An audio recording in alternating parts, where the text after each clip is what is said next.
शिवा बचपन से ही रफ्तार से बातें किया करता था। उसकी रफ्तार देख लोग दंग रह जाते थे। उसके पिता शराबी थे, इसीलिए वो पेपर बेचकर घर चलाता था। जब उसके पिता का देहांत हो गया तो घर की जिम्मेदारी पूरी तरह से उस पे आ गया। फिर एक दिन उसके चाचा ने कहा, तुम रफ्तार के बादशाह हो, एक एम्बुलेंस ले लो, अच्छी कमाई हो जाएगा। चाचा की बात मानकर शिवा एक गुंडे से पैसे उधार लेकर एम्बुलेंस खरीद लिया। लेकिन वो जब भी किसी मरीज को अस्पताल लेकर जाता वो रास्ते में ही मर जाता, जिससे सभी उसे पनौती कहते थे। अगले दिन एक गुंडे के बॉस को किसी ने चाकू मार दिया था। वह उसे अस्पताल लेकर गया, लेकिन डॉक्टर ने कहा आपने आने में देर कर दी, जिससे गुस्साए बदमाश उसे मारने उसके पीछे पड़ गए। शिवा ने बड़ी मुश्किल से थाने घुसकर अपना जान बचाया। वो घर जाकर अपनी माँ पे गुस्सा करने लगा और अपनी फूटी किस्मत को कोसने लगा। उसकी माँ बेटे की तकलीफ से बहुत आहत हुई और भगवान से रोकर उस पर कृपा करने की प्रार्थना करने लगी। उधर शिवा एम्बुलेंस लेकर काम से जा रहा था, तभी एक भैंस उसकी गाड़ी से टकरा गया। जब उसकी आंख खुली तो खुद को अस्पताल में पाया। जब वो अस्पताल से बाहर आया तो उसने देखा उसे लोगों के सर पे 1 मीटर दिखाई देने लगा, जिसमें उनकी आयु दिख रही थी।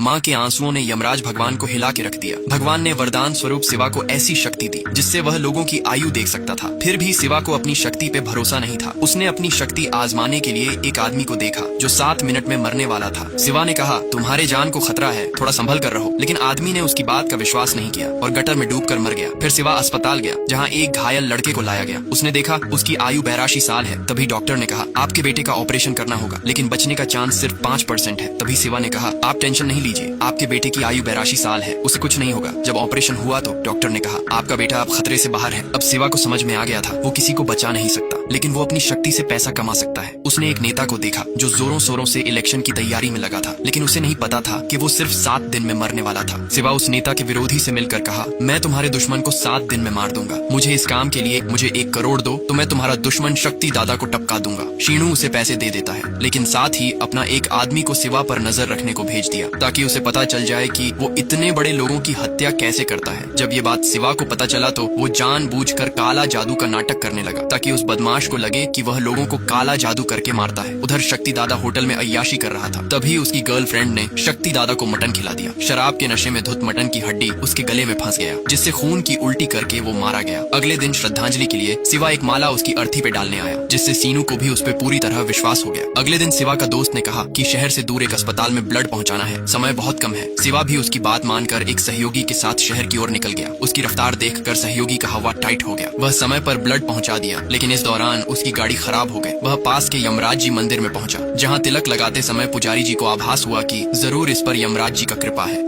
जब शिवा अपनी मंगेतर के साथ सब्जी मंडी गया तो उसने देखा कई सारे बच्चे के साथ उनकी टीचर भी अगले दिन मरने वाले थे। वो सोच में पड़ गया, आखिर इतने सारे लोग एक साथ कैसे मर सकते हैं। जब उसने बच्चे से पूछा, आप लोग कल कहीं जा रहे हो क्या, तो उनकी टीचर ने बताया, कल ये बच्चे MLA की रैली के नृत्य कार्यक्रम में भाग लेने जाएंगे। उसने तुरंत रैली के स्थान का मुआयना किया, लेकिन उसे वहाँ कुछ भी ऐसा नहीं दिखा जिससे इतनी बड़ी घटना घट सके। फिर वो रैली रद्द करवाने के लिए पुलिस के पास गया और कहा, कल की रैली में बहुत बड़ी दुर्घटना होने वाली है। लेकिन सबूत न होने की वजह से पुलिस ने उसे विरोधी पार्टी की साजिश समझकर भगा दिया। फिर शिवा को एक आइडिया आया। उसने इंस्पेक्टर को कॉल करके कहा कि कल मैं MLA की रैली में बॉम्ब ब्लास्ट करने वाला हूँ। ये बात आग की तरह पूरा पुलिस डिपार्टमेंट में फैल गया। तभी कमिश्नर ने MLA को कॉल करके बताया कि आपकी रैली में ब्लास्ट होने वाला है, इसीलिए रैली को रद्द करना ही पड़ेगा। ये खबर सुनकर MLA परेशान हो गया। दरअसल कल की रैली में MLA खुद बॉम्ब ब्लास्ट करवाने वाला था, ताकि विरोधी पार्टी को बदनाम करके जनता का सहानुभूति से इलेक्शन जीता जा सके। गुस्से में MLA शीनू को पीटने लगा, क्योंकि उसे शक था कि हो ना हो उसने ही उसका बॉम्ब ब्लास्ट का खबर लीक किया। दरअसल जब MLA अपने साथी के साथ बॉम्ब ब्लास्ट का प्लान डिस्कस कर रहा था, तब वॉशरूम में छुपकर शीनू ने उनकी पूरी बातें सुन लिया था। लेकिन जब MLA का PA ने कहा पुलिस को शिवा ने जानकारी दी थी, तब उसने अपने गुंडों को भेजकर शिवा को अगवा कर लिया। शिवा को लगा उसने MLA का जान बचाया, लेकिन जब MLA ने कहा कि रैली में बॉम्ब ब्लास्ट का प्लान मेरा ही था, लेकिन तुमने उस पर पानी फेर दिया और शिवा को पीटने लगा, तभी उसने देखा MLA चंडी देवी का बहुत बड़ा भक्त है। उसने अपना विवेक का इस्तेमाल किया और ऐसा नाटक किया कि जैसे उसके शरीर में साक्षात चंडी देवी ने प्रवेश कर लिया। उसने अपनी शक्ति से देख लिया था कि उसका एक साथी 2 मिनट में मरने वाला है। उसने उसका फायदा उठाया। ये देखकर MLA पूरी तरह से शिवा पे विश्वास हो गया। वह नाटक करते हुए सबको उल्लू बनाकर वहाँ से निकल गया। जब वो घर पहुंचा तो गुस्से में यमराज जी उसके पास आए और बोले, मैंने तुम्हें इतना बड़ा वरदान दिया था, लेकिन तुम अपने निजी स्वार्थ के लिए शक्ति का दुरुपयोग कर रहे हो। अब चलो मेरे साथ नरक लोक, वहीं तुम्हारा हिसाब होगा।